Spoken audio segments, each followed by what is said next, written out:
My friend Lori Higashi invited me to come work in a community garden project in a loey field on the windward side of Oahu, and I jumped at the chance.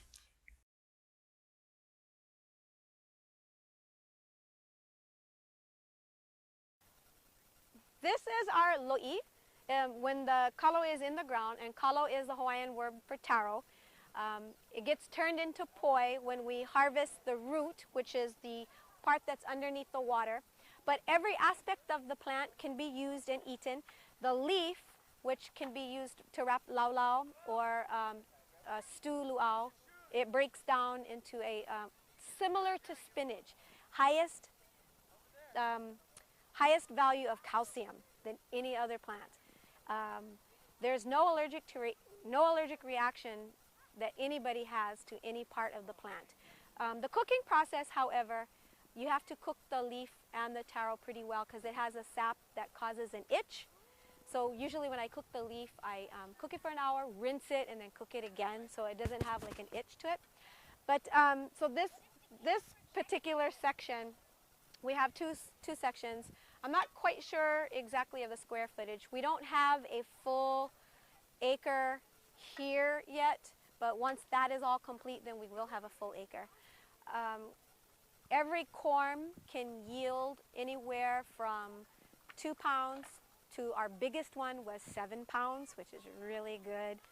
And the corm, the root part of it, gets turned into poi. And we're not doing it the cultural way where we pound it. We do have a machine.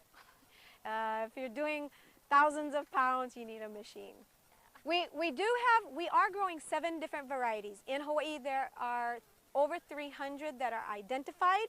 We personally have 7. As this one right here that you can see with the purple vein is called ka'i. That's one variety. The one further in the distance is called pili aloha. And you can see that it groups together when it grows. A couple others that we have, one is called pico, and it is shaped like a heart, the leaf. And that's easy to identify. So those are 3 that we can, quickly identify that we're growing. There were many volunteers who showed up today to help, so the first step was orientation and instructions on what exactly we were supposed to do. All native Hawaiian varieties. I just point out one because it's real easy to remember, the ka'i. It has the purple veins coming out of the back, and then the lower stem has purple too. So if you take the time, to really look at each leaf, you'll find that they all have many different characteristics that make it different. So the story of Haloa is basically, I guess, the origin of the Hawaiian people. There's 2 main gods, Papa and Wakea, and Papa is Mother Earth, Wakea is Father Sky. Together they had Ho'ohoku Kalani, or the twinkling stars, and what was I going to say? Oh yeah, so Wakea and Ho'ohoku Kalani, they end up getting together and conceiving. Ho'ohoku Kalani ended up having a miscarriage, and so they took the stillborn child and they buried it beside their hale, and she wept over this grave site for days and days and days. And from this area grew our very first kalo plant. And they named the kalo plant Haloa Nakalau Kapalili, and it means Haloa of the quivering leaf.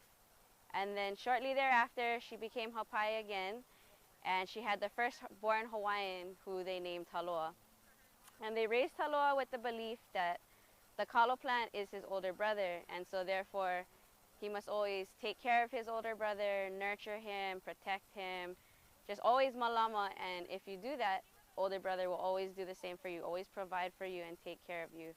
And so the importance of this story is that it really shows you how and why connected Hawaiians are so connected to the taro plant and to the water and to the land, because this is where we come from, and this is where we believe, that if we continue to take care of it, it will take care of us. And kalo is not just like any crop that's just grown, like rice or potatoes. We don't just grow it just to have food. We grow it and we nurture it because we know that we are descendants of Haloa. That's where we come from. Yeah, so also knowing this story is really important because it lets you know that when you work at any other lo'i, anytime you go into that place, as soon as you step into the mud, all of your negative energy, anything bad you're carrying with you, you just want to leave it at the door. It's a time to go in and just have gratitude for what's being given to you. And of course, you don't want to give that negative energy to your older sibling. It's disrespectful. So anytime you visit a lo'i, you want to be pono, in a good mindset, positive, all bad stuff, leave it outside.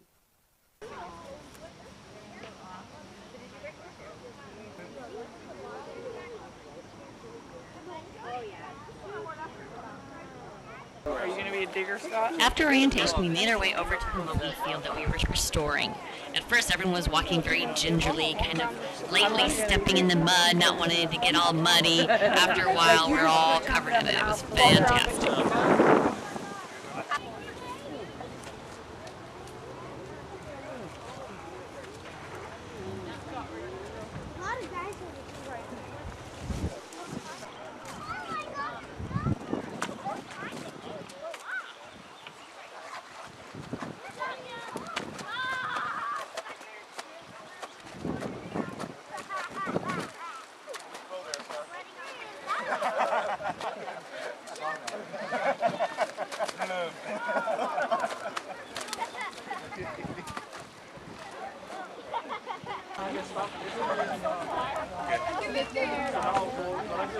But still, like, yeah, but you need to clear 68 acres.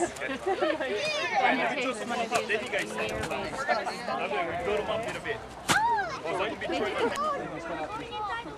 All right, bud. As long as you get water on it, yeah, like that. Yeah. What's your name again?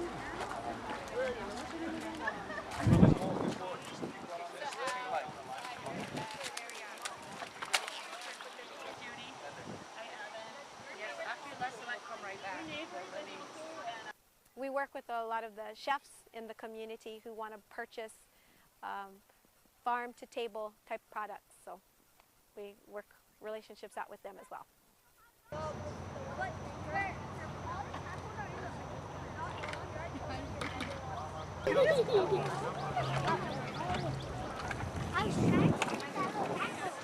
Got one! Got ya! Hey, I wanna catch them. What are you guys catching? Come on. Crayfish? Got ya! There were so many colors that I asked Christy who would consume them. Oh, tadpoles. Oh. Trying to get one. I got one already. I got one. Yeah, let me see it. Can I see it? Oh, Oh, yeah. Little guy, huh? Little tadpoles. those are too hard. Very cool. Get out there.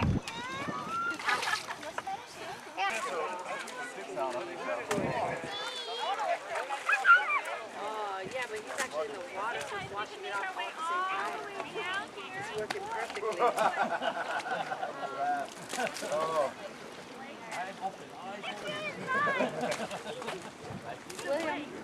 William and Tony, try all the way down there. See all the area? You go take the bucket that way.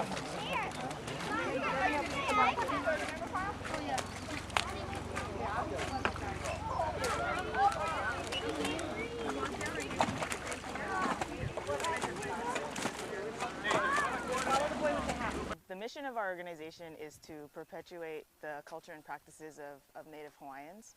And this farm project is one of the ways we do it, through the actual practice of farming, or mahiai kalo in Hawaiian. So, you know, I think what better way to perpetuate the culture than to engage people in practice. I mean, that's really what we're about. This project started in 2009 when we acquired the lease from the state of Hawaii. But prior to that, a lot of our kupuna, or elders, had really pushed to see this landscape reverted back to what they remember as this productive agricultural space. So they were planting maybe in 2008 or so, but we really started to mobilize and gather resources in 2009. On an average community work day, which happens on the second Saturday of every month, we get about 100 people or so. But we've had larger groups, you know, throughout the week, businesses, schools, different civic clubs. So it's been really nice to see the community coming out and supporting us here. We couldn't do it without them. This property is actually about 405 acres.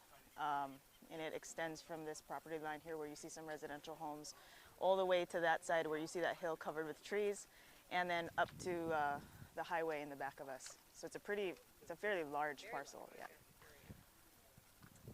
I started working here in September of 2010. 2010. What Yeah. was here at that time? When we started, that area over there was about maybe less than 10,000 square feet. All of this was covered by invasive California grass, and none of this was here. So it was pretty much a weed-eaten landscape, you know. The state of Hawaii, with the encouragement of the community, really made a decision not to develop this property and revert it back for agricultural and community use. So we're really proud because it gives us an opportunity to not only grow food for ourselves, but for the community, and grow new farmers, you know, create jobs at home for people who live here and from here.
That's what I was thinking on the shower here.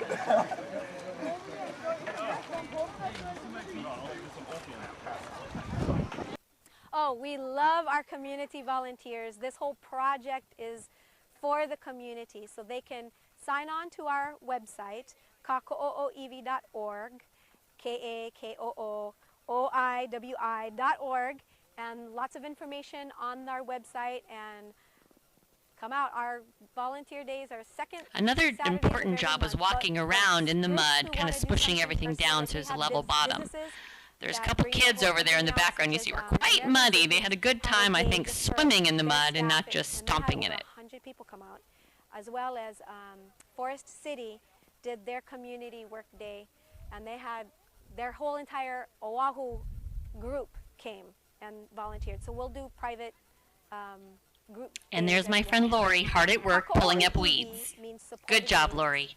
And so we always say it's a kako'o thing because it's all of us working together. We're all supporting each other, and our staff is small. We're really on site Monday through Saturday. There are 5 of us, and we consider ourselves like family, because this apparently, as you can see, can be very backbreaking, and if we don't support each other, how are we going to get through the next day? So it's a kako'o thing.